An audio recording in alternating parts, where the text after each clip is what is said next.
El santuario de la Virgen de Gracia es el destino para la peregrinación de los más devotos y punto de encuentro de la romería que los habitantes celebran en agosto.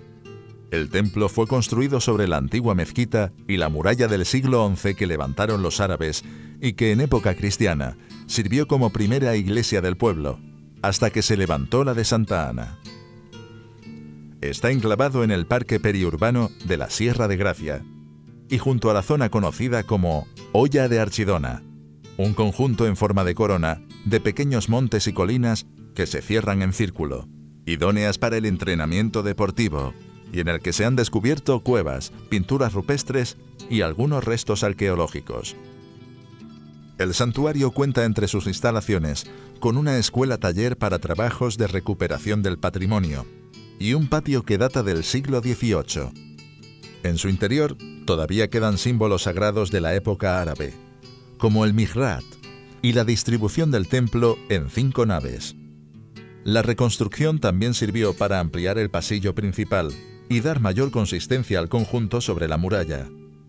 La Virgen de Gracia fue elegida patrona por elección popular en 1811. Archidona, en época árabe, la Arsiduna árabe, que se conoce en los textos, prácticamente fue ocupada por los árabes poco después de su llegada, en los 711-712, y va a pertenecer al Andalus, a los límites del Andalus, hasta 1462, que es cuando es conquistada por Pedro Girón, simplemente 30 años antes de la caída de Granada. Es decir, que nos habla de una Archidona árabe muy amplia en el tiempo y también en importancia. Archidona en época árabe fue capital de lo que fue la Cora de Raya durante un tiempo, lo que vendría a ser ahora más o menos la provincia de Málaga, un poquito más, y antes de que la capitalidad pasara a Málaga, fue Archidona precisamente la cabeza de esa provincia. Aquí se dieron hechos importantes dentro de lo que es la historia de Al-Ándalus, como fue una primera proclamación oficiosa, podríamos decir, de Abderramán I como emir independiente de Al-Ándalus, previamente a el reconocimiento oficial en Córdoba. Al final pues fue aquí en Archidona donde por primera vez es reconocido como tal. Luego Archidona se convierte en una ciudad de frontera en el curso de la Guerra de Granada.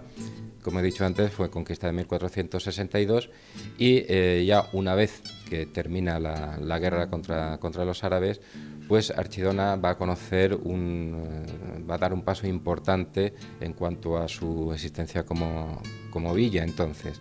Y es que la ciudad árabe, que se encontraba ubicada intramuros dentro de las murallas en las alturas del Cerro de Gracia, empieza a desplazarse hacia la parte baja.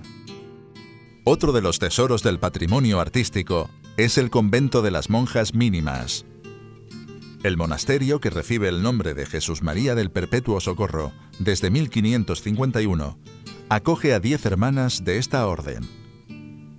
Las mínimas se dedican a la oración en clausura y para costear sus gastos trabajan en la repostería más artesana, destacando el mostachón relleno, el quesito de almendra, el aceitado o el rosco de San Francisco, que tienen un éxito extraordinario. Archidona va a vivir una edad moderna, dependiendo de los duques de Osuna, que van a ser los señores jurisdiccionales suyos. Va a conocer una época barroca importante en cuanto a la construcción de una serie de edificios emblemáticos que actualmente pues, forman una parte esencial de su patrimonio.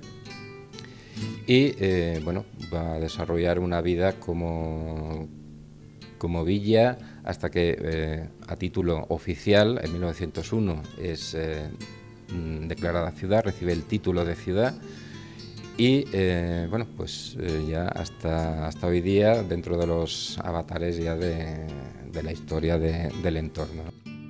Uno de los edificios más emblemáticos de Archidona es el actual Instituto de Secundaria Luis Barahona de Soto. El nombre lo recibe por el poeta lucentino, que falleció en la localidad malagueña, y en cuyas aulas estudió Blas Infante, de los 7 a los 11 años. El edificio data del siglo XVII y fue reconstruido manteniendo la estética de la época en sus fachadas. Justo en medio, la estructura cabalga por encima de una calle abovedada, en la que se encuentra la Puerta de Guiropa, una zona que a principios del siglo XX sirvió de lugar de refugio y petición de bienes básicos para los más desfavorecidos de la época. Hoy en día se encuentra en la Ruta Andaluza de Institutos, en edificios históricos, y cuenta con unas modernas instalaciones para casi 400 alumnos.